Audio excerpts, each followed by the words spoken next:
وصوموا يومها أو كما قال عليه الصلاة والسلام۔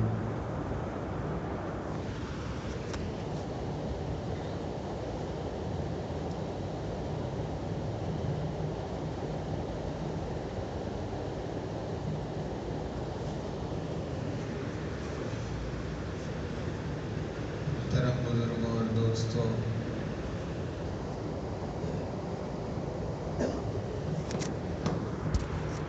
پروردگار عالم کا یہ کرم ہے، اس کا احسان ہے کہ اس نے ہماری زندگی کے اندر ایک مرتبہ پھر برکت دی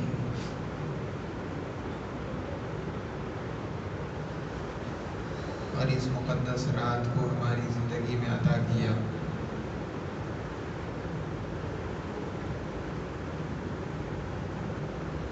اللہ رب العزت بار بار یہ موقع عطا کرتے رہتے ہیں تاکہ انسان کو اس کے انجام سے متنبع کیا جاتا رہے اور اس کی اصل منزل کے متعلق اس کو آگاہ کیا جاتا رہے۔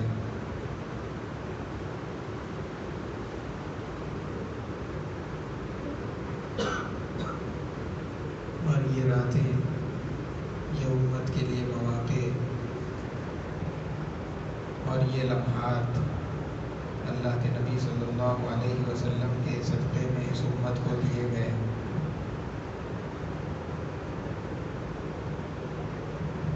ان مواقعوں سے فائدہ اٹھا کر کے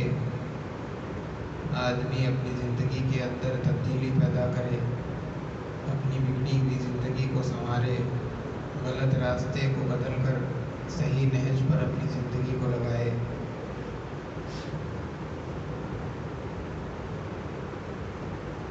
وہ زندگی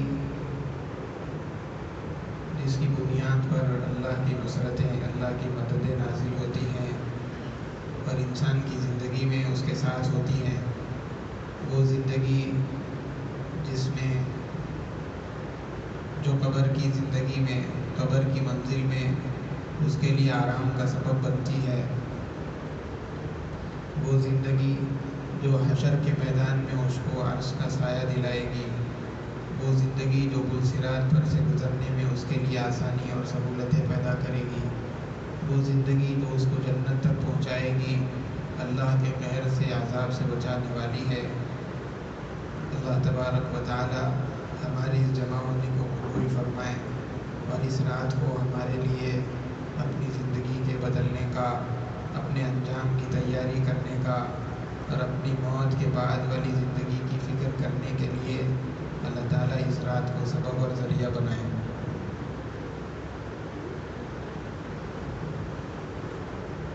پچھلی امتوں میں جب کوئی آدمی گناہ کرتا تو صبح ہوتے ہوتے اس کے دروازے پر لکھ دیا جاتا تھا کہ یہ بندہ رات کو فلاں گناہ کیا ہے، دن کے اندر فلاں گناہ کرنے والا ہے، اور اس کے گناہ، اس کی معاصی وہ لوگوں کے سامنے عیاں ہو جاتے، گلی گلی رسوا ہوتا، اپنا منہ چھپانا پڑتا۔ لیکن اللہ تبارک و تعالیٰ نے اس امت پر فضل کیا کہ ان کے گناہوں کو چھپا دیا اور مختلف مواقع پر اللہ تبارک و تعالیٰ کی طرف سے مغفرت کے اعلانات، گناہوں کی معافی کے وعدے اور اسی طریقے سے مختلف انعامات اللہ تبارک و تعالیٰ کی طرف سے اس امت پر ہوتے رہتے ہیں۔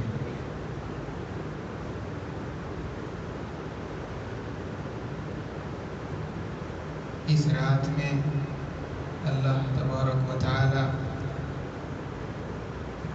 آسمان دنیا پر نزول فرماتے ہیں اور مغرب سے لے کر کے صبح صادق طلوع ہو جانے تک مستقل لگاتار اعلان ہوتا رہتا ہے کہ ہے کوئی مغفرت کا طلب کرنے والا کہ اس کی مغفرت کر دی جائے، ہے کوئی روزی کا طلب کرنے والا کہ اس کی روزی، اس کو روزی دی جائے، ہے کوئی حالات سے پریشان جو اس کے حالات کو، اس کے مصیبتوں کو دور کر دیا جائے۔ اللہ تبارک و تعالیٰ کے سامنے اس رات امت کے سال بھر کے اعمال پیش ہوتے ہیں۔ گویا کہ یہ رات اللہ تبارک و تعالیٰ کے سامنے اعمال کے پیش ہونے کی ہے۔ اب آدمی یہ غور کرے، یہ دیکھے کہ میرے سال بھر کے اعمال کیسے ہیں۔ آیا وہ اعمال ایسے ہیں کہ جس کے اندر اللہ تبارک و تعالیٰ مجھ سے خوش ہوں گے، یا اللہ تبارک و تعالیٰ کا غصہ اور اس کا قہر مجھ پر نازل ہوگا؟ ایسے بھی اعمال ہمارے نام اعمال میں موجود ہے جس کو ہم نے اوروں سے چھپایا، شوہر ہونے کی حیثیت سے بیوی سے چھپایا، اور بیٹے ہونے کی حیثیت سے باپ سے چھپایا، دوست ہونے کی حیثیت سے دوست سے چھپایا، اور پڑوسی ہونے کی حیثیت سے پڑوسیوں سے چھپایا۔ الغرض بہت سارے ایسے اعمال ہمارے نام اعمال کے اندر موجود ہے جس کو اگر اللہ تعالیٰ ظاہر کر دے تو پھر کوئی بندہ ہماری طرف دیکھنے کے لیے بھی تیار نہیں ہوگا، بلکہ دوسرے لوگوں کو تو چھوڑیے، خود اپنی اولاد اپنی طرف دیکھنے کے لیے تیار نہیں ہوگی۔ لیکن اللہ تبارک و تعالیٰ ایسے مواقع دے کر کے اعلان کرتے ہیں کہ آؤ، تمہارے جیسے کیسے گناہ ہو، جیسے کیسے اعمال ہو جائیں، میری طرف آ جاؤ، میں تم کو معاف کرنے کے لیے تیار ہوں۔ عام راتوں کے اندر جب رات کا تیسرا حصہ شروع ہوتا ہے، اس میں اللہ تبارک و تعالیٰ کی طرف سے خصوصی رحمتیں ہوتی ہے، اللہ کی خصوصی توجہات ہوتی ہے۔ لیکن اس رات کے اندر خاص طور سے اللہ تبارک و تعالیٰ مغرب ہی سے مغفرت کا اور رحمتوں کا معاملہ شروع کر دیتے ہیں۔ آج کی رات ہم اپنے اعمال کا محاسبہ کریں، اعمال کو دیکھیں کہ ہم کس طریقے کے اعمال کیے ہیں۔ سال بھر کے اندر ہم نے جو کچھ اعمال کیے اللہ تبارک و تعالیٰ کے سامنے موجود ہے۔ ہم نے کسی کی غیبت کر دی، آج کل تو ہم گناہوں کو اعمال سمجھتے ہی نہیں، حالانکہ اللہ کے نبی علیہ السلام نے صحابہ کرام رضوان اللہ تعالیٰ علیہ مجمعین کے طبقے کو اعمال کی بنیاد پر اس زندگی کے گزارنے کا طریقہ سکھلایا تھا۔ آپ صلی اللہ علیہ وسلم کی زندگی، صحابہ کرام کی زندگی ساری کی ساری آپ دیکھ سکتے ہیں، وہ سب اس کے اندر اعمال اور ایمان، اخلاص، تقوی، اللہ کی طرف رجوع، اللہ سے تعلق، نبی رحمت صلی اللہ علیہ وسلم کی زندگیوں کو، آپ کے طریقوں کو اختیار کرنا، یہی چیزیں صحابہ کی زندگی کے اندر، اللہ کے نبی صلی اللہ علیہ وسلم کی زندگی کے اندر نظر آئیں گی۔ چنانچہ اسی بنیاد پر اللہ کے نبی صلی اللہ علیہ وسلم نے صحابہ اکرام کو ابھارا تھا، ان کی زندگیوں کو قائم کیا تھا، سارا کا سارا معاشرہ اسی بنیاد پر چلتا تھا۔ حضرت علی رضی اللہ تعالیٰ عنہ، بعد میں تقسیم کر لو بچے، بعد میں کر لینا۔ اللہم صلی علی محمد وعلی آل محمد وبارک وسلم۔ حضرت علی رضی اللہ تعالیٰ عنہ، اللہ کے نبی علیہ السلام نے ان سے فرمایا کہ جب کبھی تمہاری سواری بگڑ جائے تو تم اپنے اعمال کو جائزہ لے لینا، اپنے اعمال کو ٹٹولنا کہ کہیں میرا کوئی عمل خراب تو نہیں ہو گیا۔ اللہ کے نبی علیہ السلام کی یہ تربیت ہے، اور آپ اعمال کی طرف امت کو متوجہ کر رہے ہیں۔ آج اولاد بگڑ رہی ہے، ایمان بگڑ رہا ہے، حالات بگڑ رہے ہیں۔ جب اولاد بگڑتی ہے تو باپ کو ایمان کا راستہ بتانے کا کوئی ڈھنگ نہیں آتا، اعمال کی طرف متوجہ کرنے کا کوئی طریقہ نہیں معلوم، اس لیے کہ ان بنیادوں پر نہ باپ کی تربیت ہوئی نہ اولاد کی تربیت ہوئی۔ حالانکہ اللہ کے نبی علیہ السلام نے ساری امت کو اعمال کا راستہ دیا تھا۔ اللہ کے نبی صلی اللہ علیہ وسلم کے صحابہ ایک ایک موڑ پر، حضرت عمر رضی اللہ تعالیٰ عنہ ایک مرتبہ اللہ کے نبی صلی اللہ علیہ وسلم کی خدمت میں ایک یہودی تھے، زید ان کا نام تھا، اسلام لانے سے پہلے یہودیوں کے بڑے عالم تھے۔ چنانچہ اللہ کے نبی علیہ السلام کی علامات، آپ کی نبوت کی جو نشانیاں انہوں نے پچھلی کتابوں کے اندر پڑھ رکھی تھی، اس کے مطابق وہ اللہ کے نبی علیہ السلام کو تلاش کر رہے ہیں۔ اب جب اللہ کے نبی علیہ السلام کے مدینہ منورہ آنے کی خبر پہنچی، اللہ کے نبی صلی اللہ علیہ وسلم کی خدمت میں گئے، دیکھتے ہی پہچان لیا کہ یہ سچے کا چہرہ ہے، یہ برحق نبی ہے، اور جو علامتیں کتابوں کے اندر میں نے پڑھی ہے پوری ان پر صادق آتی ہیں۔ چنانچہ اس کے بعد دو چار چیزیں ایسی رہ گئی تھی جس کا ان کو مشاہدہ کرنا تھا، تاکہ یہ تصدیق کر لے اور یقین ہو جائے کہ یہ سچے اللہ کے نبی ہیں اور اللہ کے بھیجے ہوئے پیغمبر ہیں۔ چنانچہ انہوں نے وہ ایک دو چیزیں یہ تھی، انہوں نے یہ پڑھ رکھا تھا کہ جو آخری نبی ہوں گے اپنے ساتھیوں کے سلسلے میں بہت رحیم ہوں گے اور بہت ہی بردبار ہوں گے، ان کی کیسے بھی حالات آ جائے وہ اس کو سہ لیں گے، برداشت کریں گے۔ چنانچہ اس چیز کو وہ دیکھنا چاہتے تھے۔ اللہ کے نبی علیہ السلام کے ایک مرتبہ ایک زمانہ گزرنے کے بعد اللہ کے نبی صلی اللہ علیہ وسلم کی خدمت میں آئے۔ انہوں نے دیکھا کہ حضرت علی رضی اللہ تعالیٰ عنہ وہاں کھڑے ہوئے ہیں اور عرض کر رہے ہیں کہ اللہ کے نبی فلاں علاقے سے وہاں کے ذمہ دار اور وہاں کے گورنر آئے ہوئے ہیں، وہ ابھی مسلمان ہوئے، ان کے کہنے پر سارا علاقہ مسلمان ہوا۔ انہوں نے اپنے علاقے والوں سے یہ کہا تھا کہ اگر تم مسلمان ہو جاؤ گے تو اللہ تبارک و تعالیٰ تمہیں روزی سے نوازے گا، اور ہوا یہ کہ وہ ایمان لائے اور وہاں پر قحط پڑ گیا۔ اب یہ کرے تو کیا کرے، اب وہ ایمان سے کہیں پھر نہ جائیں اور واپس اپنے آبا و اجداد کے دین کے اندر نہ چلے جائیں۔ چنانچہ حضرت علی رضی اللہ تعالیٰ عنہ جب اللہ کے نبی علیہ السلام سے یہ بات فرما رہے تھے، یہ زید جو وہاں کھڑے سن رہے تھے، اللہ کے نبی صلی اللہ علیہ وسلم نے فرمایا کہ اب علی اگر تمہارے پاس کوئی چیز موجود ہے تو لا کر کے ان کو دے دو۔ اللہ کے نبی علیہ السلام سے حضرت علی رضی اللہ تعالیٰ عنہ نے فرمایا کہ میرے پاس کوئی چیز موجود نہیں۔ چنانچہ یہ زید فوراً آگے بڑھے، انہوں نے کہا کہ اے عبداللہ، اے محمد ابن عبداللہ، میں ایک یہودی آدمی ہوں اور میرے پاس تھوڑا سونا موجود ہے، اگر تم چاہو تو میں تم کو قرض دے دوں اور پھر تم ان علاقے والوں کو دے دو، اس کے بدلے میں مجھے کچھ کھجور دلا دینا، کچھ پیسے دلا دینا۔ چنانچہ اللہ کے نبی علیہ السلام نے ان سے وہ چیز منگوائی، اور منگوا کر کے اللہ کے نبی علیہ السلام نے ان علاقے والوں کو دے دیا کہ جاؤ لے جا کر کے اپنے علاقے والوں میں برابر اس کو تقسیم کر لینا۔ اب وہ وہاں سے چلے گئے، ایک عرصہ گزر گیا، اللہ کے نبی صلی اللہ علیہ وسلم ایک مرتبہ قبرستان میں بیٹھے ہوئے ہیں، نماز جنازہ سے فارغ ہوئے، وہاں پر تدفین کے لیے آپ تشریف فرما تھے۔ وہ یہودی جس کا نام زید تھا وہ وہاں پر پہنچ گئے، انہوں نے اللہ کے نبی علیہ السلام کو دیکھا کہ آپ تشریف فرما ہیں، وہاں پہنچ کر کے انہوں نے زور زور سے چلانا شروع کر دیا کہ اے عبد المطلب کی اولاد، اے قریش خاندان والو، تم لوگ اسی طریقے سے وعدہ خلافی کرتے ہو، اپنی بات پر قائم نہیں رہتے، اپنے عہد کو پورا نہیں کرتے۔ تم نے کہا تھا کہ تم مجھے اس کے بدلے میں مال دیں گے یا کھجور دلائیں گے، لیکن تم نے نہ مال دیا نہ کھجور دلایا، تم لوگ اسی طریقے سے ہو اور ہمیشہ ایسے ہی کرتے رہتے ہو۔ یہ سن کر کے صحابہ اکرام رضوان اللہ تعالیٰ علیہم اجمعین میں حضرت عمر رضی اللہ تعالیٰ عنہ جو قریب بیٹھ کے تھے، وہ ان کو غصہ آ گیا، اپنی تلوار نکالی اور پھر کہا کہ اے اللہ کے نبی آپ حکم دیجئے کہ میں اس کی گردن اتار دوں۔ حضرت نبی رحمت صلی اللہ علیہ وسلم نے فرمایا کہ عمر ٹھہر جاؤ، اور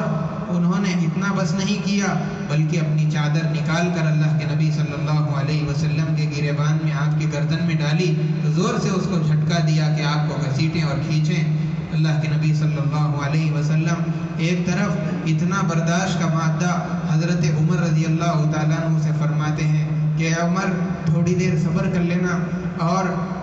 اس کو اس طریقے سے بات مت کرنا، اس لیے کہ یہ میرا محسن ہے، ضرورت کے موقع پر یہ میرے کام آیا تھا، اس کو اس طرح کہو کہ تم اپنا قرض مانگنے کے اندر سہولت سے اور نرمی کے ساتھ مانگا کرو، اور مجھ سے کہہ دو کہ تم آپ جلدی سے اس کا قرض ادا کر دیجئے۔ یہ طریقہ ہوتا ہے مانگنے کا اور دینے کا۔ اللہ کے نبی صلی اللہ علیہ وسلم نے حضرت عمر رضی اللہ تعالیٰ عنہ کو خاموش بٹھا دیا۔ اب اس کے بعد وہ تو چلے گئے۔ حضرت عمر رضی اللہ تعالیٰ عنہ سے اللہ کے نبی صلی اللہ علیہ وسلم نے فرمایا کہ اگر تمہارے پاس جو بھی موجود ہو اس کو لے جا کر کے دے دینا، اس کا جتنا بھی قرض ہے ان کو سپرد کر دینا اور 200 درہم زیادہ دینا، اس لیے کہ یہ 200 درہم تمہاری اس بدتمیزی کے بدلے میں ہے جو تم نے اس سے کیا ہے۔ اللہ کے نبی علیہ الصلاۃ والسلام کے حکم کے مطابق وہ گئے، ان کا قرض لیا اور پھر 200 درہم زائد لیے، اس زید کے پاس گئے، وہاں جا کر کے ان سے کہا کہ آپ اپنا قرض واپس لے لیجئے اور یہ 200 درہم بھی آپ کے لیے لے لیجئے، اس لیے کہ میں نے جو آپ سے بدتمیزی کی تھی اس کو معاف کر دیجئے، کہیں ایسا نہ ہو کہ اس بدتمیزی کے نتیجے میں میری آخرت خراب ہو جائے، میری کل پکڑ ہو جائے اور آخرت کے میدان کے اندر میں وہاں کوئی چیز تمہارے لا کر کے نہیں دے سکتا، اس لیے معاملہ یہیں پر صاف ہو جائے، میں اس لیے اس کے بدلے میں یہ 200 درہم تمہیں دے رہا ہوں۔ اللہ کے نبی علیہ الصلاۃ والسلام کے کہنے پر میں یہ لا کر کے دے رہا ہوں، بس اتنا سننا تھا۔ حضرت زید وہ اشہد ان لا الہ الا اللہ و اشہد ان محمد رسول اللہ پڑھتے ہوئے دائرہ اسلام کے اندر داخل ہو گئے، اللہ کے نبی علیہ الصلاۃ والسلام کی خدمت میں لے کر حضرت عمر رضی اللہ تعالیٰ عنہ پہنچے، اور پھر وہاں پر بھی انہوں نے کہا کہ اے اللہ کے نبی، اب تک ہم آپ کو گالیاں دیتے رہے، آپ کو برا بھلا کہتے رہے، لیکن ہم بے قرار ہے کہ آپ کو محمد رسول اللہ کہیں۔ چنانچہ اللہ کے نبی صلی اللہ علیہ وسلم نے ان کو کلمہ پڑھایا، اللہ کا شکر ادا کیا، تو اللہ کے نبی صلی اللہ علیہ وسلم نے اپنی امت کی، اپنے امت کے ایک ایک فرد کی، اپنے ساتھ رہنے والے ایک ایک ساتھی کی اس طرح اعمال پر تربیت کی کہ دیکھو کوئی ایسا عمل نہ ہو جس کی وجہ سے تمہارے ساتھی کو تکلیف ہو جائے۔ اور آج ہماری زندگی کو دیکھیے، کتنوں کی زمینیں ہڑپ رہے ہیں، کتنوں کے پیسے دبا رہے ہیں، کتنوں کے حقوق کو غصب کر رہے ہیں اور کتنوں کو تکلیفیں ایذائیں پہنچا رہے ہیں، اور ہم ان ساری چیزوں کو اعمال ہی نہیں سمجھتے، حالانکہ اللہ تبارک و تعالیٰ کے یہاں اعمال ہی سب کچھ ہے۔ حالات جو امت پر آتے ہیں اعمال کی وجہ سے آتے ہیں، جیسے اعمال امت کے رہیں گے۔ اللہ کے نبی صلی اللہ علیہ وسلم جب معراج پر تشریف لے گئے، آپ نے سدرۃ المنتہا پر دیکھا کوئی چیزیں اوپر جاتی ہیں، کوئی چیزیں نیچے آتی ہیں، بتلایا گیا کہ یہ اوپر جانے والے آپ کی امت کے اعمال ہیں، اوپر سے جو آنے والی چیزیں ہیں اللہ تبارک و تعالیٰ کے فیصلے ہیں، جیسے آپ کی امت کے اعمال ہوں گے اللہ کی طرف سے ویسے ہی فیصلے نازل ہوں گے۔ اسی لیے آج جو کچھ امت پر حالات ٹوٹ رہے ہیں، آج جو کچھ امت پر حالات گزر رہے ہیں، امت جس زمانے سے گزر رہی ہے، جن حالات سے دوچار ہے، یہ کسی کو اس کا ذمہ دار نہیں ٹھہرانا چاہیے کہ بھائی ان لوگوں ان کی میجورٹی ہے اس لیے وہ یہ ہے، اور اسی طریقے سے کسی کا سہارا نہ لے کہ یہ آ جائیں گے تو اقتدار کے اندر آ جائیں گے تو ہمارا آسان ہو جائے گا، بلکہ یہ سارا کیا دھرا ہمارے ہی اعمال کا ہے۔ اللہ تبارک و تعالیٰ نے ہر زمانے کے اندر یہ بات بتلائی، جو لوگ اعمال والے ہوتے ہیں، ایمان والے ہوتے ہیں، اللہ تبارک و تعالیٰ ان کے ساتھ ہر زمانے کے اندر مدد کرتے رہے، صرف صحابہ میں نہیں بلکہ اولیاء کی زندگی کے اندر بھی آپ دیکھیں گے کہ ان کے یہاں اللہ تبارک و تعالیٰ کی مددیں، برکتیں، رحمتیں کس طریقے سے نازل ہوتی ہے۔ جو ایمان والا ہو، جو اعمال والا ہو، وہ آدمی کسی کے در پر نہیں جاتا، کسی کی ٹھوکریں نہیں کھاتا۔ اگر آدمی ایمان والا بن جائے، آدمی اعمال والا بن جائے اور آدمی اللہ والا بن جائے تو پھر اس کی زندگی سنور جائے گی، کسی کے در پر جانے کی اس کو ضرورت نہیں۔ اگر آدمی دنیا کی فکر کے اندر لگا رہا، اپنے اعمال اور اپنی آخرت سے بے فکر رہا تو پھر اس کے سر دوسروں کی ٹھوکروں کے اندر جائیں گے۔ صحابہ اکرام کی زندگی اعمال سے اور ایمان سے لبریز تھی، جس کی وجہ سے بڑے بڑے بادشاہوں کے اور اس وقت کے سپر پاور سمجھے جانے والے جو طاقتیں تھیں، ان کے تخت و تاج، ہیرے جواہرات اور ان کے خزانے صحابہ کے گھروں کے اندر مٹی کی طرح پڑے رہا کرتے تھے۔ اور آج ہماری زندگیوں سے اعمال نکل گئے، ایمان نکل گیا، اس کی وجہ سے اللہ تبارک و تعالیٰ کے فیصلے بھی ویسے ہی نازل ہو رہے ہیں۔ آج امت ہر جگہ پر ذلیل اور خوار ہو رہی ہے، کوئی پرسان حال نہیں۔ اعمال کو بنائیں گے، اللہ تبارک و تعالیٰ کی مددیں نازل ہوں گی۔ کوئی اللہ والا، کوئی اعمال والا پوری تاریخ کے اندر ایسا نہیں بتایا جا سکتا جو آدمی بادشاہوں کی ٹھوکروں میں گیا ہو، بادشاہوں کے دربار کے اندر حاضری کے لیے پہنچا ہو، بلکہ تاریخ گواہ ہے اور زمانہ اس بات پر شاہد ہے کہ ہر زمانے کے اندر جب کبھی کوئی مصیبت اور آفت آئی ہے، بادشاہ اور بڑے بڑے عمرہ اللہ والوں کے یہاں پہنچے ہیں آپ کی دعا سے ہی بن سکتا ہے، اب حالات ہمارے قابو میں نہیں ہیں۔ چنانچہ حضرت ایک اللہ والے دلی کے اندر رہتے تھے،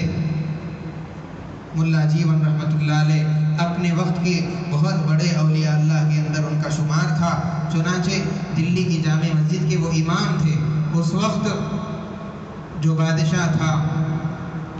وہ ریشم کا لباس پہنے ہوئے ایک دن جمعہ کی نماز کے اندر حاضر ہو گیا۔ مصاحبین نے بتلا دیا کہ یہ ریشم کا لباس اگرچہ کہ مرد کے لیے حرام ہے، اس لیے کہ اس آدمی کے لیے حرام کر دیا گیا، لیکن آپ کے معاملے میں کیا ہے؟ آپ کے لیے یہ تکبر کی کیا چیز ہے؟ آپ کے لیے کیا بڑا مسئلہ ہے؟ ریشم کیا، اس سے اچھے اچھے لباس آپ پہن سکتے ہیں، چنانچہ آپ کے لیے اس کا پہننا جائز ہے۔ اب ملا جیون رحمۃ اللہ علیہ خطبے کے لیے جب ممبر پر کھڑے ہوئے، چنانچہ بادشاہ ایک دروازے سے داخل ہوا اور اس نے پوچھا کہ میرے ساتھیوں نے مجھے یہ بتلایا کہ یہ ریشم کا لباس پہننا میرے لیے جائز ہے، اب تمہارا فتویٰ کیا ہے ملا جیون، مجھے بتاؤ۔ اب ملا جیون رحمۃ اللہ علیہ نے ایک لمحہ سوچا اور اس کے بعد اپنے گھر چلے گئے، بغیر خطبہ دیے کہ سیڑھیوں سے اتر گئے، اپنے گھر گئے اور اپنے گھر والوں سے وصیت کر دی کہ میرا فلاں مال اتنا موجود ہے، اتنی میری وراثت ہے، اس حساب سے تقسیم کر لینا،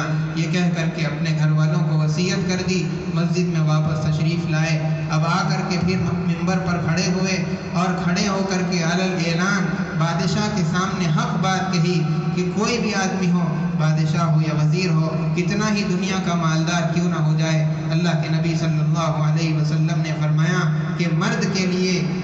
ریشم کا کپڑا پہننا حرام ہے، اسی لیے آپ کے لیے بھی پہننا حرام ہوگا۔ اب یہ بات سن کر کے اور اس سے آگے کی بات فرمائی، یہ فرمایا کہ جو اس کو حلال سمجھتا ہے اس کا قتل کر دینا جائز ہے اور وہ آدمی واجب القتل ہے۔ اب یہ بات سن کر کے بادشاہ گھبرا گیا کہ وہاں پر تو محبین بیٹھے ہوئے ہیں، حضرت کے چاہنے والے بیٹھے ہیں، کہیں ایسا نہ ہو کہ کوئی اٹھ کر کے حملہ کر دے اور میری جان لے لے۔ اب وہ وہاں سے الٹے پاؤں جلدی چلا گیا، اپنے محل کے اندر چلے گیا، لیکن غضب کی حالت کے اندر وہاں سے اپنی ساری فوج کو حکم دے دیا کہ جاؤ ملا جیون کو گرفتار کر کے لاؤ، انہوں نے بڑی مجلس کے اندر مجھے رسوا کر دیا ہے اور شرمندہ کر دیا، لوگوں کے سامنے میری عزت مٹی میں ملا دی۔ چنانچہ اب وہاں پر بادشاہ کے محل کے اندر کھلبلی مچی ہوئی ہے، یہاں پر ملا جیون رحمۃ اللہ علیہ اپنے شاگردوں کے ساتھ بیٹھے ہوئے درس دے رہے ہیں۔ چنانچہ اس زمانے کے بادشاہ کا جو بیٹا تھا وہ ملا جیون رحمۃ اللہ علیہ کا شاگرد تھا، حضرت اورنگزیب عالمگیر رحمۃ اللہ علیہ وہ ان کے شاگرد تھے۔ چنانچہ وہاں سے وہ محل سے دوڑے آئے، ملا جیون رحمۃ اللہ علیہ سے کہا کہ آپ یہاں پر اپنے شاگردوں کے ساتھ آرام سے بیٹھے ہوئے ہیں اور وہاں میرا باپ آپ کی گرفتاری کا اعلان کر رہا ہے اور آپ کو گرفتار کرنے کے لیے اس نے فوج روانہ کر دی، بالکل تیاریاں کر لی، آپ کو بیڑیاں ڈال کر یہاں سے لے جائیں گے۔ چنانچہ ملا جیون رحمۃ اللہ علیہ جب یہ بات سنی تو جوش کے اندر آ گئے اور انہوں نے کہا کہ اس کو اپنی سلطنت پر اعتماد ہے اور کیا وہ سمجھتا ہے کہ اپنی طاقت کے بلبوتے پر جو چاہے کر سکے گا،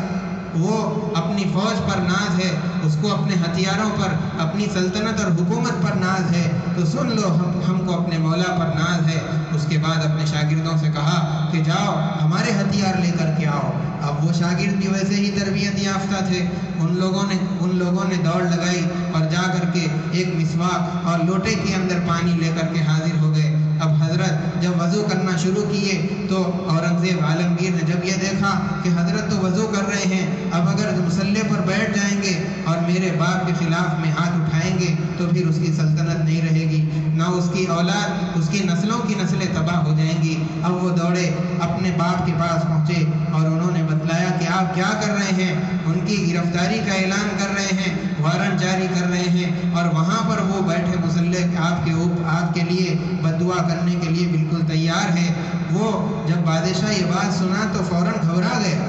کہ میرے خلاف دعا حضرت کریں گے۔ اب پہلی مرتبہ پوری زندگی کے اندر ننگے پیر چلتے ہوئے اپنے تخت سے لے کر کے حضرت کے مکان پر پہنچا، ان کے گھٹنوں کو پکڑ لیا اور پھر معافی مانگی کہ حضرت مجھ سے غلطی ہو گئی، مجھے معاف کر دیجیے۔ تو اللہ تبارک و تعالیٰ ہر زمانے کے اندر بتاتا ہے کہ جو اعمال والے ہوتے ہیں، ایمان والے ہوتے ہیں، اللہ تبارک و تعالیٰ بڑے بڑے بادشاہوں کو ان کے قدموں کے اندر گراتا ہے۔ اور اگر ہم نے اپنے ایمان کو بھلا دیا، اپنے اعمال کو بھلا دیا، اپنی آخرت سے غافل ہو گئے، تو پھر یہی سر جو ایمان والوں کے قدموں کے اندر بڑے بڑے تاج پڑے رہتے تھے، یہ ایمان والوں کے سر کسی غیروں کے قدموں کے اندر چلے جائیں گے۔ اسی لیے اپنے ایمان کو، اپنے اعمال کو مضبوط کرنا ہے۔ اللہ تبارک و تعالیٰ کے سامنے اعمال آج کی رات کے اندر پیش ہوتے ہیں۔ آدمی اپنے اعمال کا محاسبہ کرے کہ میرے کتنے ایسے گناہ ہیں جو میں نے تنہائی کے اندر کیے، جو میں نے مجموعے کے اندر کیے، رات کے اندر کیے، دن کے اندر کیے، اور کتنی نافرمانیاں میں نے اللہ تبارک و تعالیٰ کی ہیں۔ اسی بنیاد پر صحابہ اکرام رضوان اللہ تعالیٰ علیہم اجمعین کی ساری زندگی انہوں نے گزاری تھی۔ ہر لمحے اور ہر موقع پر انہوں نے جب کوئی حالت کے اندر خرابی آئی، جب کوئی ناگوار حالات پیش آ گئے، اپنے اعمال کا جائزہ لیا۔ حضرت عمر رضی اللہ تعالیٰ عنہ کا دور ہے، انہوں نے ایک معرکے کے لیے ایک لشکر کو روانہ کیا۔ اب وہاں جا کر کے محاصرہ کر لیا، قلعہ فتح نہیں ہو رہا ہے۔ اللہ کے حضرت عمر رضی اللہ تعالیٰ عنہ کے پاس اس لشکر کے ذمہ دار نے خط لکھا کہ اے امیر المؤمنین، یہاں پر محاصرہ کیے ہوئے کئی زمانہ ہو گیا، قلعہ فتح نہیں ہوتا، اب کیا کرنا چاہیے؟ حضرت عمر رضی اللہ تعالیٰ عنہ نے نہ یہ لکھا کہ تم نئے ہتھیار ایجاد کرو، نہ یہ لکھا کہ تم حملہ کرنے کے نئے طریقے تلاش کرو، نہ یہ لکھا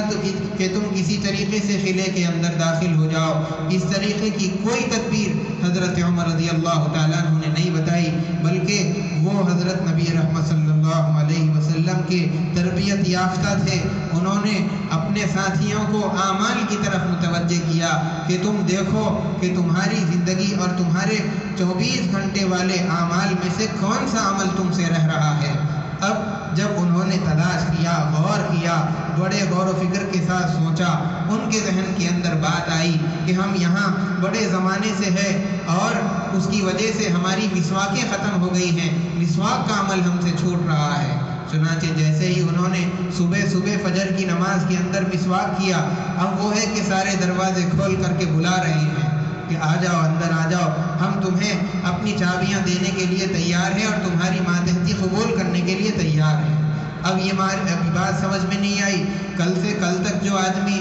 تک جو لوگ ہمیں قلعہ دینے کے لیے تیار نہیں تھے، ہمارا ڈٹ کر کے مقابلہ کر رہے تھے، اپنے دروازے کھولنے کے لیے تیار نہیں تھے، آج کیسا کیا چمتکار ہو گیا کہ جس کی وجہ سے آج دروازے بھی کھول رہے ہیں، اندر آنے کے لیے بھی کہہ رہے ہیں، اپنی کنجیاں بھی سپرد کر رہے ہیں اور اپنے ماتحت ہونے کو بھی تسلیم کر رہے ہیں۔ چنانچہ یہی وہ عمل تھا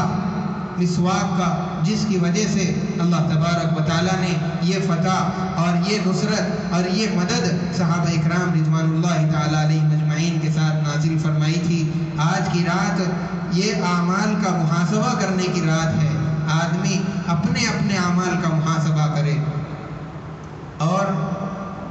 یہ صرف رسمی اعتبار سے کہ بھئی ایک مجلس ہو رہی تھی دین کی، ہم بیٹھ کر کے تھوڑی سی بات سن لیے اور پھر اپنا دامن جھٹک کر چل دیے، اور جانے کے بعد نہ زندگی کے اندر کوئی تبدیلی ہے اور وہی 12 خون معاف پہلے کی طرح زندگی گزار رہے ہیں، اس سے کوئی چیز ہونے والی نہیں۔ بلکہ یہ رات آدمی کو اس لیے دی گئی ہے کہ وہ اپنے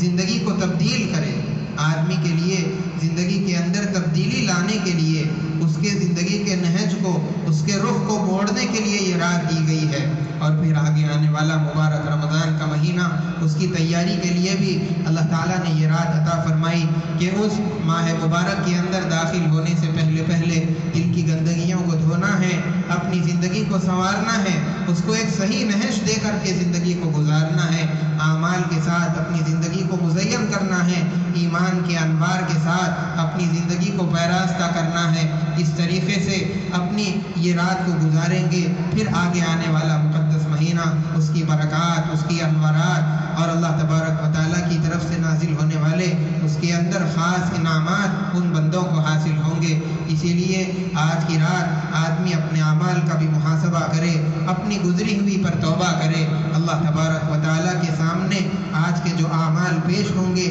جو گزر گئی سو گزر گئی، اب اس کے اوپر آدمی نادم ہو جائے، شرمندہ ہو جائے۔ اللہ تبارک و تعالیٰ اس بندے کو معاف کر دیتا ہے جو آدمی اتنے گناہ کر لے کہ اس کے گناہ سارے زمین کے اندر، ساتوں زمین اور آسمان کے اندر بھر جائے، اور پھر آسمانوں کی بلندی کو چھونے لگے، اور پھر وہ اپنے گناہوں پر نادم ہو جائے، کیے پر شرمندہ ہو جائے، اللہ تبارک و تعالیٰ کے سامنے اپنی جبین نیاز کو رکھ دے، اپنی سچے دل کے ساتھ توبہ کر لے، اللہ سے معافی مانگ لے، اس کی بھیک مانگ لے، اللہ تبارک و تعالیٰ اس کو معاف کر دیتا ہے، اور ایسا معاف کرتا ہے کہ اللہ تبارک و تعالیٰ ان فرشتوں کو بھی بھلا دیتا ہے، نام اعمال سے بھی مٹا دیا جاتا ہے، جس جگہ وہ گناہ کیا تھا اس جگہ سے بھی صاف کر دیتا ہے، بلکہ ساری کی ساری جگہوں سے جو چیزیں آدمی کے خلاف قیامت کے روز گواہی دے سکتی ہیں، وہ ساری چیزوں سے اللہ تعالیٰ گناہوں کو معاف کر دیتا ہے، تاکہ قیامت کے میدان کے اندر جب یہ بندہ اللہ کی بارگاہ میں حاضر ہو جائے تو اس گناہ کے متعلق ایک گواہ بھی اس کے گناہ کے بارے میں گواہی دینے والا باقی نہ رہے، ایسا معاف کرنے والا، ایسا رحم کرنے والا، اور پھر توبہ کیسی ہو، جیسے صحابہ اکرام نے توبہ کر کے بتائی تھی، ایسی توبہ جس کے متعلق اللہ کے نبی صلی اللہ علیہ وسلم نے صحابہ اکرام سے فرمایا تھا کہ اگر ان لوگوں کی توبہ کو مدینے کے 70 لوگوں پر تقسیم کر دیا جائے تو ساروں کی مغفرت ہو جائے، ساروں کی گناہ معاف ہو جائے۔ حضرت معاذ اسلمی رضی اللہ تعالیٰ عنہ ایک مرتبہ ان سے گناہ ہو گیا،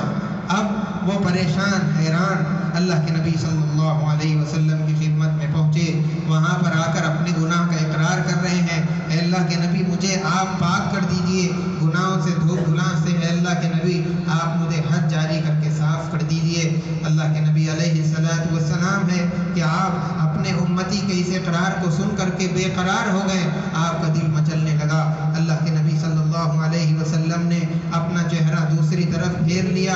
اور وہ دوسری طرف سے آئے، شاید اللہ کے نبی صلی اللہ علیہ وسلم نے نہیں سنا ہوگا، اللہ کے نبی مجھے پاک کر دیجئے مجھ سے گناہ ہو گیا ہے۔ اللہ کے نبی ہے کہ تیسری طرف اپنا چہرہ پھیر لیتے ہیں، اس کے بعد وہ تیسری طرف سے آ کر کے جب انہوں نے اقرار کر لیا، اے اللہ کے نبی مجھے آپ پاک کر دیجئے مجھ سے گناہ ہو گیا ہے، اب نبی پر یہ جائز نہیں ہے کہ جب آدمی 3 مرتبہ اقرار کر لے، اپنے گناہ کو مان لے تو پھر اس کے اوپر شرعی اعتبار سے حد کا جاری کرنا ضروری ہو جاتا ہے۔ اللہ کے نبی علیہ السلام نے ان سے صحابہ اکرام سے کہا کہ اپنے اس ساتھی کو لے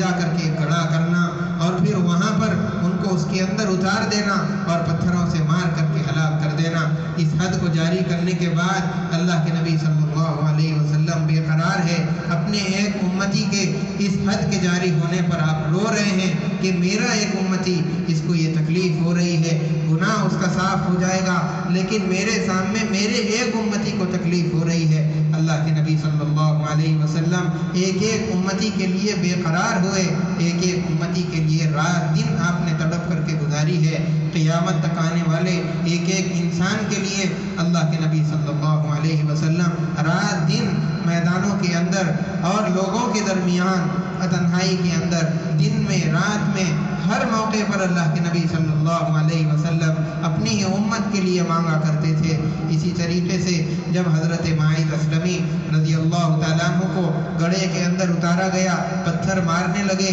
وہ درد کی وجہ سے برداشت نہ کر سکے، نکل کر کے بھاگنے لگے۔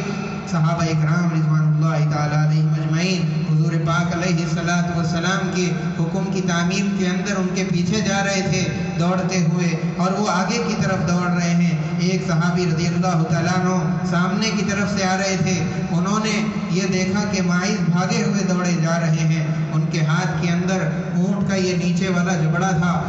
بڑی سخت ہڈی ہوتی ہے، ان کے ہاتھ میں وہ چیز تھی، پھینک کر کے حضرت معاذ اسلمی کو مارا، جس کی وجہ سے وہ شہید ہو گئے۔ اللہ کے نبی علیہ السلام کے اس واقعے کے چند دن کے گزرنے کے بعد قبیل غامدیہ کی ایک خاتون وہ اللہ کے نبی علیہ السلام کی خدمت میں حاضر ہوئی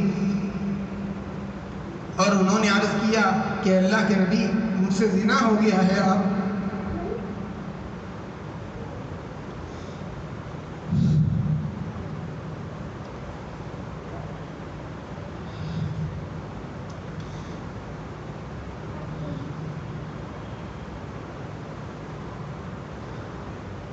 اللہ کے نبی آپ مجھے پاک کر دیجیے۔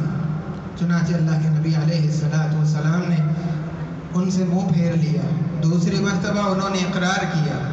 کہ اللہ کے نبی میں زنا کی وجہ سے حاملہ ہو گئی ہوں۔ اب اس کے بعد اللہ کے نبی علیہ السلام نے ان کے ولیوں کو بلایا، ان کے پرورش کرنے والوں کو بلایا اور ان سے کہا کہ اچھی طریقے سے پرورش کرنا، اور جب یہ بچہ دے دے تو واپس لے کر کے آنا۔ جب وہ کئی زمانہ گزر گیا، بچے کو ساتھ لے کر کے آئی کہ اللہ کے نبی اس کا بچہ ہو گیا ہے۔ اللہ کے نبی علیہ السلام نے فرمایا کہ یہ بچہ چھوٹا ہے، اس کو ماں کی ضرورت ہے، اگر میں اس پر ابھی حج جاری کر دوں گا تو اس بچے کی پرورش کرنے والا، اس کی دیکھ بھال کرنے والا، اس کی ذمہ داری قبول کرنے والا کوئی نہیں رہے گا۔ چنانچہ اللہ کے نبی علیہ السلام نے کہا کہ جب یہ کھانے کے قابل ہو جائے تب لے کر کے آنا۔ اللہ کے نبی علیہ السلام کے حکم کی تعمیل میں اس عورت کو لے کر واپس چلے گئے۔ اس کے بعد جب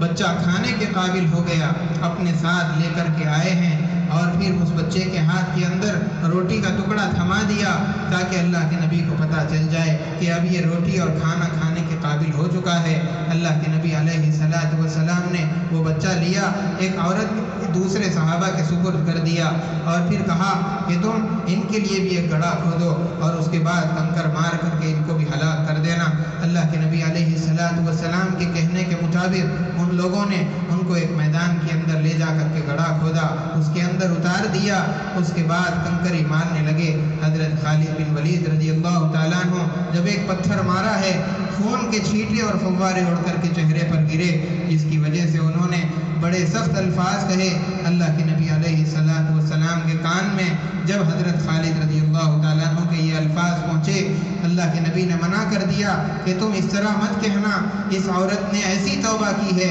کہ اگر اس کی توبہ کو مدینے کے 70 لوگوں پر بھی تقسیم کر دیا جائے تو ساروں کی مغفرت ہو جائے گی اور سارے بخشے بخشائے ہو جائیں گے۔ ایسی توبہ ایک صحابیہ رضی اللہ تعالیٰ عنہ، تو ان کی توبہ ایسی، ان کے اعمال ایسے، ان کی زندگیاں ایسی کہ جو ساری کی ساری آخرت کی فکروں کے ساتھ، ایمان کی فکروں کے ساتھ، اعمال کی بنیاد پر گزرا کرتی تھی۔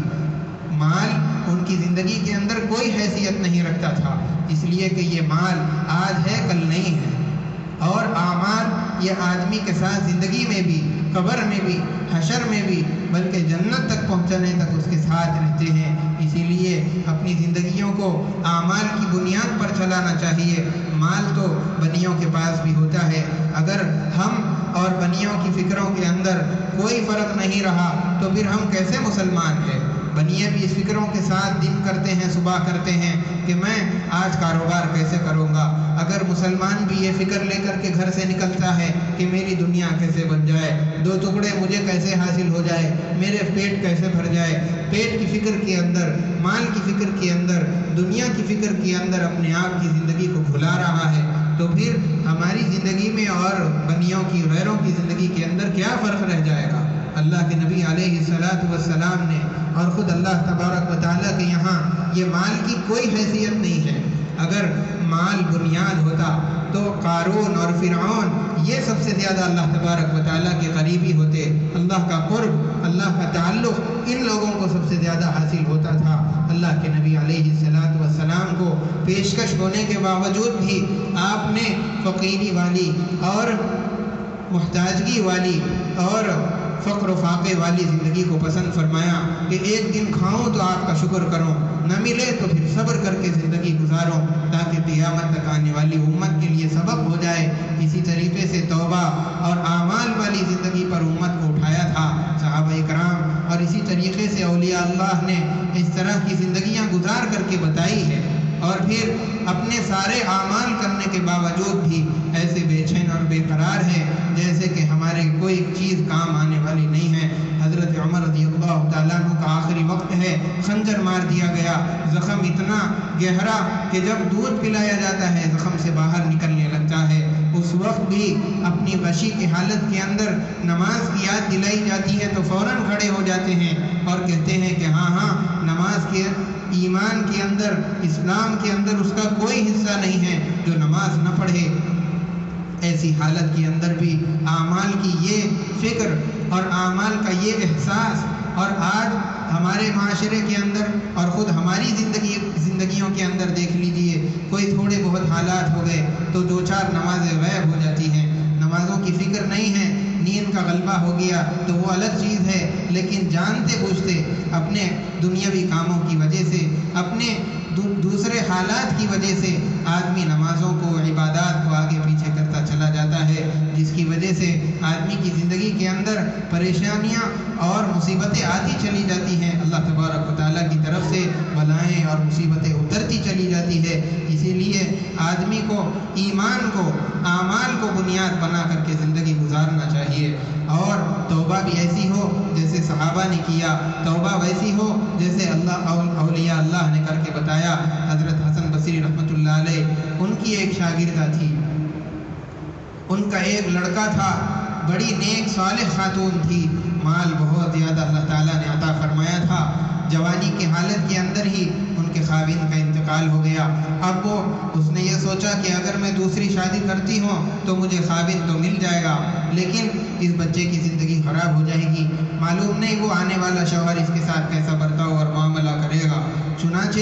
انہوں نے اپنے خواہشات کو دبا دیا اور قربان کر دیا، اپنی بچے کی اچھی پرورش کرنے لگی، جب تک گھر کے اندر رہتا خوب اچھی طریقے سے پرورش کرتی اور اچھی طریقے سے دیکھ بھال کرتی، اس کے ایمان اور اعمال کا خیال رکھتی، لیکن جیسے وہ گھر کے باہر چلا جاتا اس کو برے دوستوں نے گھیر لیا، برے ماحول نے اس پر احاطہ کر لیا، اب وہ برے ماحول کے اندر تربیت پا رہا ہے، بری عادتیں اس کے اندر شروع ہو گئی، شراب اور شباب کی عادتیں،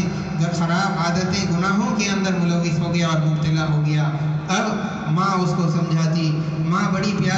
اپنے بیٹے سے پیار کرتی، پیارے انداز کے اندر اس کو سمجھاتی کہ دیکھ بیٹا، جو تو نے راستہ اختیار کر لیا ہے بڑا خطرناک راستہ ہے، اللہ کے غضب کو دعوت دینے والا راستہ ہے، اپنی آخرت کو برباد کرنے والا، دین کو تباہ کرنے والا راستہ ہے، اس راستے کو چھوڑ دے، صحیح راستے کو اختیار کر لے، اللہ کو راضی کرنے والے کام کر۔ حسن بصری رحمۃ اللہ علیہ جو کہ اس خاتون کے استاد تھے، ان کے پاس بھی لے جاتی، وہ ان کو گھنٹوں، کئی گھنٹے سمجھاتے، لیکن وہ نوجوان ہے کہ اپنی جوانی کے اندر مست ہے، مال و دولت چونکہ بہت کثیر تھا، اس لیے کسی قسم کی کوئی فکر اور پرواہ اس کو نہیں تھی، اب اپنی جوانی کے اندر اپنی خواہشات کی تکمیل کے اندر لگا ہوا ہے۔ حضرت حسن بصری رحمۃ اللہ علیہ کے اور اس کی ماں کے سمجھانے کے باوجود بھی کوئی اثر اس کی زندگی کے اندر نہیں ہوتا، اپنی زندگی کے اندر جیسے اس کو خواہشات جس طرف لے جاتی اسی طرف وہاں چلا جا رہا تھا۔ حضرت حسن بصری رحمۃ اللہ علیہ نے ان کے دل کے اندر ایک مرتبہ یہ بات آ گئی کہ شاید اس لڑکے کے دل کے اندر اللہ تبارک و تعالیٰ نے مہر لگا دی ہوگی، اب اس کے دل کے اوپر کوئی حق بات اثر کرنے والی نہیں ہے۔ اب ماں تو ماں ہوتی ہے، دنیا والے صرف اچھوں سے محبت کرتے ہیں، ماں تو وہ ہوتی ہے جو اپنی اچھی سے بھی بری ہر اولاد سے محبت کرتی ہے۔ اب ماں اس کو بار بار سمجھاتی رہی، اب اس نے غلط کاموں کے اندر پڑ کر کے اپنی جوانی کو خراب کیا، صحت کو برباد کیا، یہاں تک کہ اس کے آخری لمحات آ گئے، جوانی کے اندر وہ مرنے کے قریب ہو گیا۔ اس آخری وقت کے اندر بھی اس کی ماں نے سمجھایا کہ دیکھو بیٹے، جو تم نے گناہ کر لیے وہ کر لیے، ابھی بھی زندگی کے سنبھلنے کا وقت ہے، توبہ کر لو، اللہ سے اپنی معافی مانگ لو، اپنے گناہوں پر نادم ہو جاؤ، اپنی زندگی کو صحیح کر لو۔ اب اس کا دل مائل ہو گیا کہ ماں بڑے پیار سے سمجھا رہی ہے، اور اس نے کہا کہ ماں مجھے کون بتائے کہ میں کیسے توبہ کروں۔ چنانچہ ماں نے کہا کہ حضرت حسن بصری کے پاس چلتے ہیں، وہ بتائیں گے کہ توبہ کا راستہ کیا ہے، کیسے اپنے مولا کو منایا جاتا ہے، اللہ تبارک و تعالیٰ کی خوشنودی کیسے حاصل کی جاتی ہے۔ حضرت حسن بصری کے پاس چلتے ہیں، بیٹے نے کہا کہ میں چلنے کی حالت میں نہیں ہوں اور تو مجھے اٹھا کر لے نہیں جا سکتی، چنانچہ کیا کیا جائے، اور اس نے تدبیر بتائی کہ ماں ایک کام کرنا کہ تو ہی حسن بصری کے پاس چلے جانا، جا کر کے ان سے کہہ دینا کہ بیٹا آخری حالت کے اندر ہے، توبہ کرنا چاہتا ہے، آپ کو بلا رہا ہے، وہ چلے آئیں تو میں ان کے ہاتھ پر توبہ کر لوں گا۔ لیکن اس نے چلتے چلتے ماں سے یہ کہہ دیا کہ اگر ایسا نہ ہو جائے کہ تو واپس آنے تک میری روح نکل جائے، میں دنیا سے چلے جاؤں، اگر میں چلا جاؤں تو حضرت حسن بصری سے کہہ دینا کہ وہ میری جنازے کی نماز پڑھائے، مجھے کفن دفن دے۔ چنانچہ وہ ماں چلی ہے، حضرت حسن بصری رحمۃ اللہ علیہ کے در پر پہنچی۔ وہاں پہنچ کر کے انہوں نے جب دستک دیا، شیخ بالکل اطمینان کے ساتھ کھانا کھا کر کے صبح کے درس سے فارغ ہوئے تھے، تھکے تھکائے قیلولہ کرنے کے لیے دوپہر میں بالکل لیٹنے کے قریب تھے۔ جب ماں نے دستک دیا، پوچھا کہ کون ہے؟ اس نے کہا کہ میں آپ کی شاگردہ ہوں۔ انہوں نے اپنی شاگردہ سے کہہ دیا کہ اب کیوں آئے ہو؟ شاگردہ نے، اس کی ماں نے بتایا کہ میرا بیٹا آخر حالت کے اندر ہے، آپ کو بلا رہا ہے کہ وہ آپ کے ہاتھ پر توبہ کر لے۔ چنانچہ حضرت حسن بصری رحمۃ اللہ علیہ نے فرمایا کہ اب اس سے مل کر کے کیا فائدہ، اس سے پہلے ہی اس نے میرا کتنا ہی وقت ضائع کر دیا، ابھی بھی مجھے دھوکہ دے رہا ہے، ابھی میرا بھی وقت ضائع کرے گا، اس کا بھی وقت ضائع کرے گا، اب میں تیرے ساتھ چلنے کے لیے تیار نہیں ہوں۔ یہ کہہ کر کے اپنا دروازہ بند کر لیا۔ اب ماں کو وہاں سے دھکا لگا اور کہ ایک طرف تو میرا بیٹا بیمار ہے، آخر حالت کے اندر ہے، اور دوسری طرف حسن بصری نے چلنے سے انکار کر دیا۔ اب وہ روٹھی ہوئی ماں زار و قطار روتے ہوئے، آنسو اس کے ٹپک رہے ہیں، اپنے بیٹے کی طرف، گھر کی طرف بڑھنے لگی اپنے لڑکھڑاتے قدموں کے ساتھ۔ وہاں گھر کو پہنچی ہے، وہاں پہنچنے کے بعد اس نے ماں کو دیکھا۔ لڑکے نے جب ماں کو دیکھا کہ زار و قطار رو رہی ہے، اس نے پوچھا کہ کیا ہوا، کیوں زار و قطار رو رہی ہے؟ ماں نے بتایا کہ دیکھو، ایک طرف تو تمہاری یہ حالت بنی ہے، دوسری طرف حسن بصری نے آنے سے انکار کر دیا، اب تیری حالت کا کیا ہوگا؟ جب یہ بات سنی تو اس لڑکے کے دل پر چوٹ لگی اور اس نے کہا کہ اب دیکھنا ماں، مجھے ایسا محسوس ہوتا ہے کہ میری سانس اب تھوڑی دیر میں اکھڑ جائے گی، اب جب میرا انتقال ہو جائے تو اپنا دوپٹہ نکالنا، میرے گلے کے اندر ڈال دینا اور اپنے صحن کے اندر یہاں سے وہاں گھسیٹنا، تاکہ پوری دنیا دیکھ لے کہ اللہ کے نافرمان کی، ماں کے نافرمان کا کیا انجام ہوتا ہے، اس کا کیا حشر ہوتا ہے، ساری دنیا کے لیے میں عبرت کا نشان بن جاؤں۔ یہ کہہ کر کے اور پھر اس نے کہا، آگے اس نے یہ بتایا، اس نے یہ وصیتیں کی اور اپنی ماں سے کہنے لگا کہ جب میرا انتقال ہو جائے مجھے عام قبرستان میں دفن مت کرنا، کہیں ایسا نہ ہو جائے کہ میرے گناہوں کی نوست کی وجہ سے ان قبرستان والوں کو پریشانی ہو جائے۔ چنانچہ جب ماں یہ باتیں سنی، زار و قطار رونے لگی۔ اس کے بعد کچھ دیر ہوئی تھی کہ اس کی روح پرواز کر گئی، اس نے انتقال کر گیا۔ اب اس کے بعد ماں ابھی اس کی آنکھیں بند کر رہی تھی کہ دستک ہوئی، دروازے کے اوپر کسی نے کنڈی کھٹکھٹائی۔ ماں نے پوچھا کہ اس وقت کے اندر کون آ گیا ہے؟ یہ تو بڑا غم کا ماحول ہے، بڑا غم کا وقت ہے، اس وقت کون دستک دے رہا ہے؟ دستک دینے پر، پوچھنے پر اس دستک دینے والے نے بتایا کہ میں حسن بصری ہوں۔ چنانچہ اس ماں نے پوچھا کہ اس وقت میں کیوں آئے ہیں؟ ابھی تو آپ آنے سے انکار کر رہے تھے، ابھی کیا ہو گیا کہ آپ فوراً میرے گھر تشریف لائے؟ چنانچہ حضرت حسن بصری رحمۃ اللہ علیہ نے فرمایا کہ جب میں تجھے اپنے گھر سے نکال دیا اور پھر اپنا دروازہ بند کر کے سو گیا، مجھے یہ بات بتائی گئی کہ اے حسن بصری، تم کیسے اللہ کے ولی ہو کہ ہمارے ایک ولی کا جنازہ پڑھنے سے انکار کر رہے ہو؟ چنانچہ جب یہ مجھے جیسے ہی بتایا گیا، میری آنکھ فوراً کھل گئی اور میں تمہارے دروازے پر حاضر ہو گیا تاکہ میں اللہ کے ایک ولی کا جنازہ پڑھوں۔ اب حسن بصری اس کی جنازے کی نماز پڑھنے کے لیے تیار ہے۔ تو اللہ تبارک و تعالی گناہوں کو معاف کرنے کے اندر اللہ کو دیری نہیں لگتی، بس بندوں کو معافی مانگنی چاہیے، اللہ تبارک و تعالیٰ کی طرف متوجہ ہونی چاہیے اور اپنی زندگیوں کے رخ کو سدھارنا، اعمال کی بنیاد پر اپنی زندگیوں کو چلانا، اعمال کی طرف اپنی زندگی کو ہمیشہ متوجہ رکھنا، آنے والے حالات پر اعمال کا جائزہ لیتے رہنا، اللہ کی طرف دھیان ہمیشہ رہے، آخرت کی فکر ہمیشہ رہے، موت کے بعد والی زندگی کی تیاری کی فکر ذہنوں پر ہم مومنین اور مسلمانوں کے سوار رہے، تاکہ اس زندگی کے اندر بھی سرخروئی اور کامیابی ملے اور آخرت کی زندگی کے اندر بھی اللہ تبارک و تعالی ہم تمام کو کامیاب کرے۔ اللہ تعالی ہم تمام کے اس جمع ہونے کو قبول فرمائے، اس جمع ہونے کو ہماری زندگیوں کے تبدیل ہونے کا، اللہ کی طرف متوجہ ہونے کا، آخرت کی یاد کا، اپنی موت کی بعد والی زندگی کی تیاری کرنے کا ذریعہ اور سبب بنائے۔ وآخر دعوانا الحمدللہ رب العالمین۔ درود شریف پڑھ لیجیے تو آپ ہے۔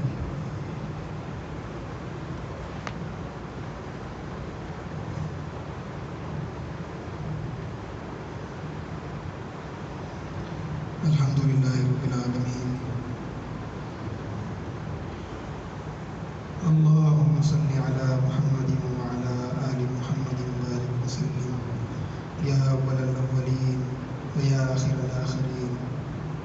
ويا ذا القوة المتين ويا راحم المساكين ويا أرحم الراحمين. ظلمنا أنفسنا وإن لم تغفر لنا وترحمنا لنكونن من الخاسرين. ربنا آتنا في الدنيا حسنة وفي الآخرة حسنة وقنا عذاب النار. ربنا اغفر لنا ولإخواننا الذين سبقونا بالإيمان ولا تجعل في قلوبنا غلا للذين آمنوا ربنا إنك رؤوف رحيم. لا إله إلا الله الحليم الكريم. سبحان الله رب العرش العظيم. الحمد لله رب العالمين. أسألك موجبات رحمتك وعزائم مغفرتك والغنيمة من كل بر والسلامة من كل إثم. لا تدع لنا ذنبا إلا غفرته ولا هما إلا فرجته ولا دينا إلا قضيته ولا مرضا إلا شفيته ولا حاجة من حوائج الدنيا والآخرة هي لك رضا إلا قضيتها ويسرتها يا أرحم الراحمين. لا أحصي ثناء عليك أنت كما أثنيت على نفسك يا أرحم الراحمين يا أرحم الراحمين. اللهم اغفر وارحم وتجاوز عما تعلم إنك أنت الأعز الأكرم. ربنا ظلمنا أنفسنا ولا تؤاخذنا إن نسينا وأخطأنا. ربنا ولا تحمل علينا إصرا كما حملته على الذين من قبلنا. ربنا ولا تحملنا ما لا طاقة لنا به واعف عنا واغفر لنا وارحمنا أنت مولانا فانصرنا على القوم الكافرين. اے اللہ ہمارے گناہوں کو معاف فرما. اے اللہ خطاؤں کو درگزر فرما. اے اللہ سیئات کو نیکیوں میں تبدیل فرما. اے اللہ آپ کے در پر اے اللہ بھکاری بن کر کے آئے ہیں. اے اللہ آج کی رات آپ کی طرف سے مغفرت کے اعلان کیے جاتے ہیں. اے اللہ آپ نے اپنے در پر بلا لیا. ہم آئے نہیں بلائے گئے ہیں. اے اللہ آپ نے اپنے در پر آنے کی توفیق دی. آپ نے اے اللہ اپنے گھر میں بلایا. اپنے سامنے ہاتھ پھیلانے کی توفیق دی. اے اللہ ہماری جھولیوں کو مغفرت کی بھیک سے بھر دیجیے. اے اللہ ہمارے گناہوں کو معاف فرما. دن میں بھی کیے رات میں بھی کیے تنہائیوں میں اور مجموعوں میں ہر جگہ پر اے اللہ آپ کی نافرمانی اور گناہ کیے. اے اللہ ہمارے گناہوں کو معاف فرما. اے اللہ اپنی ستاری کی چادر کے اندر چھپا لیجیے. رحمت کی چادر ڈھانپ دیجیے. اے اللہ ہماری بگڑی ہوئی اے اللہ زندگی کو بنا دیجیے. اے اللہ اپنا بنا لیجیے. غیر کا محتاج بننے سے بچائیے. اے اللہ کسی غیر کے حوالے نہ فرما. اے اللہ آپ کو راضی کرنے والے اعمال کرنے کی توفیق عطا فرما. اے اللہ آپ کی رضا والے کاموں میں اپنا سارا وقت لگانے کی توفیق دے. آپ کی ناراضگی والے کاموں سے حفاظت فرما. اے اللہ نبی والی طریقے کی زندگی نبی والی سنتوں کی زندگی گزارنے کی توفیق عطا فرما. اے اللہ نبی کے نقش قدم پر چلنے کی توفیق دے. صحابہ کے نقش قدم پر چلنے کی توفیق دے. اے اللہ اپنا مقرب بنا لیجیے. اپنا مقرب اور پسندیدہ بندہ بنا لیجیے. اے اللہ زندگی ایسے گزارے کہ جس سے دوسروں کو سبق ملے. اسلام کا پیغام پوری دنیا کے اندر عام ہو. اے اللہ ہماری بگڑی ہوئی زندگی اور آخرت دنیا اور آخرت ساری بنا دیجیے. اے اللہ آخرت کے سارے مراحل آسان فرما. قبر کا اے اللہ جو مسئلہ ہے آسان فرما دیجیے. وہ منزل آسان فرما دیجیے. آخرت کی پہلی منزلوں میں سب سے پہلی منزل ہے. اے اللہ اگر وہ آسان ہوئی تو آگے ساری منزلیں آسان، اور اگر وہ مشکل ہوئی تو ساری منزلوں میں دشواری ہو جائے گی. اے اللہ قبر والے مسئلے کو ہمارے لیے آسان فرما. پوری زندگی اے اللہ آپ کی اطاعت اور فرما برداری کے ساتھ گزارنے کی توفیق عطا فرما. اے اللہ کلمے کے ساتھ اے اللہ دنیا سے رخصت فرما. زبان پر کلمہ طیبہ جاری فرما. خاتمہ بالخیر فرما. اعمال سے لبریز زندگی اے اللہ عطا فرما دیجیے. اے اللہ کامیاب زندگی عطا فرما. دین اور دنیا دونوں اے اللہ ہمارے کامیاب فرما دے، اے اللہ آخرت بنا دے، آخرت بنا دے، اے اللہ دنیا کے اندر کامیاب ہو ناکام ہو کوئی فرق نہیں پڑے گا، آخرت میں ناکامی ہو گئی تو ہمیشہ ہمیشہ کی ناکامی ہے، اے اللہ وہاں کی ناکامی سے، اے اللہ وہاں کی رسوائی کا سامنا کرنے سے ہماری حفاظت فرما، اے اللہ اپنے حفظ و امان میں رکھیے، پورے مسلمانوں کے ایمان کی اعمال کی حفاظت فرما، اے اللہ اپنے حفظ و امان میں رکھیے، اے اللہ مسلمان بہنوں کی،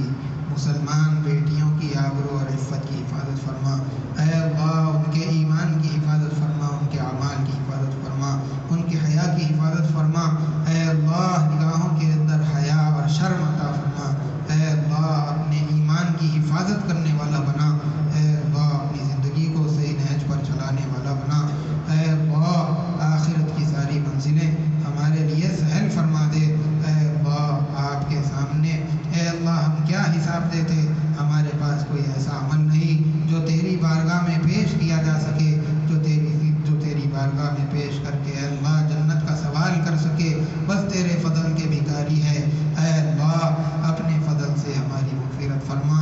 اپنے فضل سے ہماری مغفرت فرما، اپنے فضل سے گناہوں کو معاف فرما، دنیا اور آخرت کے مراحل اور یہاں کے سارے مسائل اپنے فضل سے اپنی قدرت سے پورے فرما دے، اے اللہ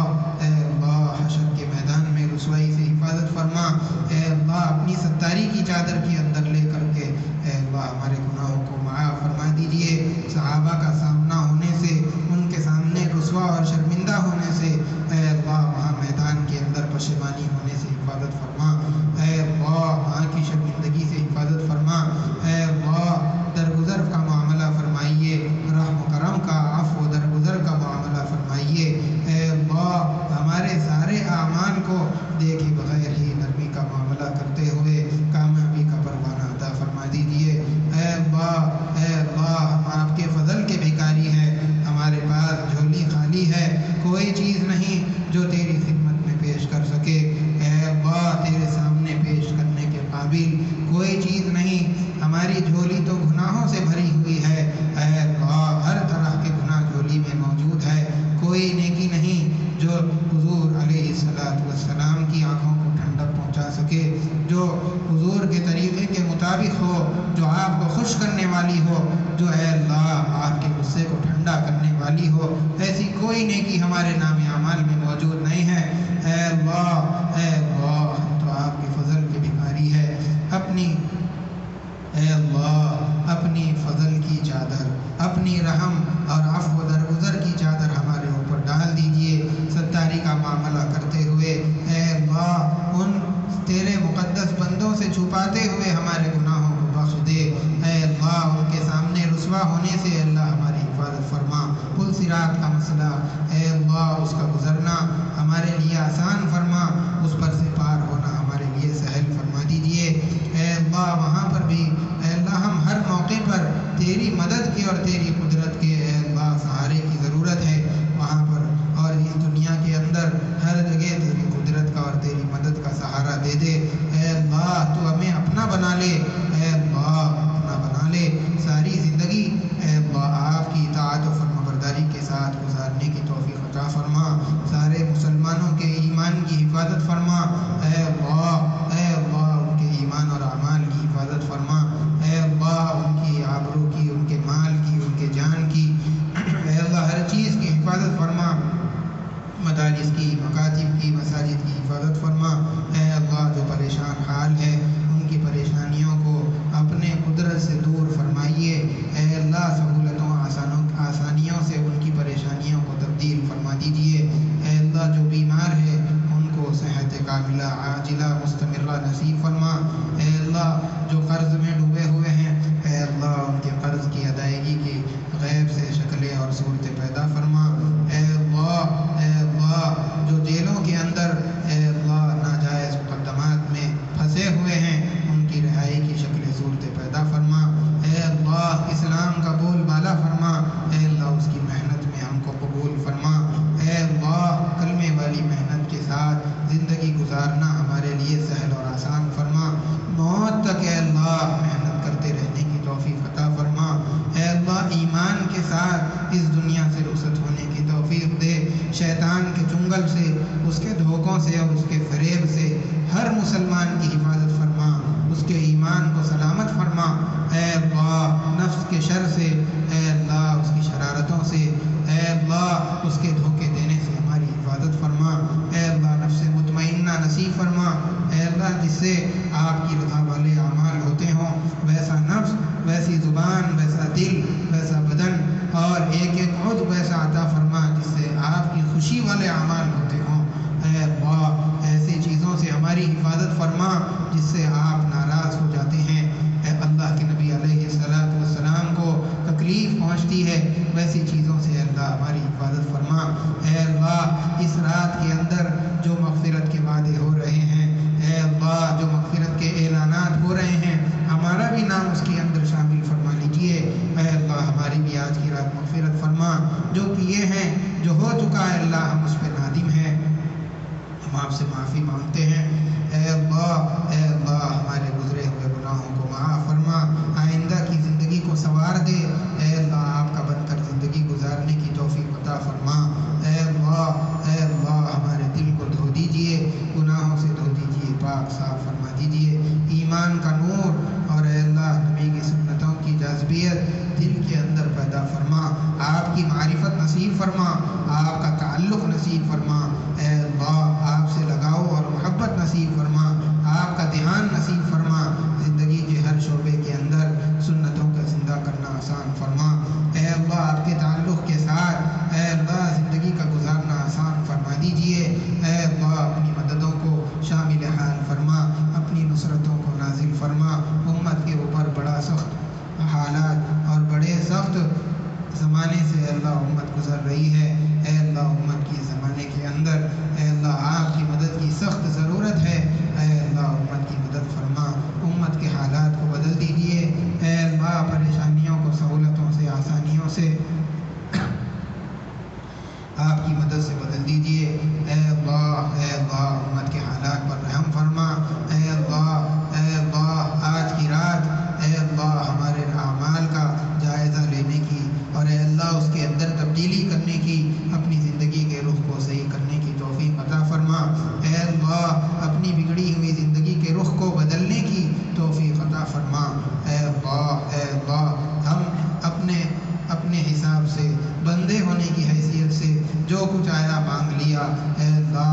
آپ تو عطا کرنے کے اندر بادشاہوں کے بادشاہ ہے۔ اے اللہ آپ تو بادشاہوں کو بھی دینے والے ہیں۔ اے اللہ ہم تو آپ کے در کے بھکاری اور فقیر ہیں۔ اے اللہ آپ اپنی شان کے حساب سے، آپ اپنی شان ستاریت کے حساب سے، شان غفاریت کے حساب سے عطا فرمائیے۔ اے اللہ اگر آدمی اپنے حساب سے مانگے اور اے اللہ آپ ہر بندے کو اس کے حساب سے دے دے تو آپ کے خزانے میں کوئی کمی ہونے والی نہیں ہے۔ اے اللہ اگر آج آپ کے دربار سے دھتکار دیے گئے تو کوئی در نہیں، کوئی ٹھکانہ نہیں جہاں پر جا کر کے اپنی چوکھٹ کو پکڑ سکیں، جہاں جا کر کے اپنی گناہوں کی بھیک مانگ سکے، اپنی زندگی کے سنوارنے کو مانگ سکے۔ اے اللہ یہی وہ در ہے جہاں پر بندے کو سب کچھ مل جاتا ہے۔ اے اللہ آپ ہمیں ہر چیز سے نواز دیجئے۔ اے اللہ انسان کی ضروریات کو آپ سب سے زیادہ جاننے والے ہیں۔ اے اللہ انسان کے لیے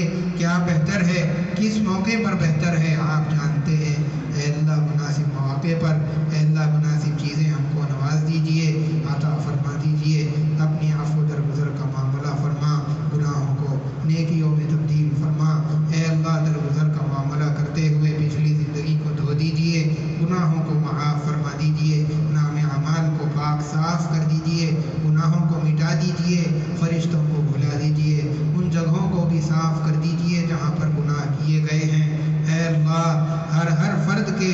ہر مسلمان کے گناہ کو معاف فرما، اپنی ستاری کی چادر کو ڈال دیجئے۔ اے اللہ جو مانگا ہے وہ بھی عطا فرما، جو مانگنے سے رہ گیا وہ بھی عطا فرما۔ وصلی وسلم وبارک علی حبیبک سید المرسلین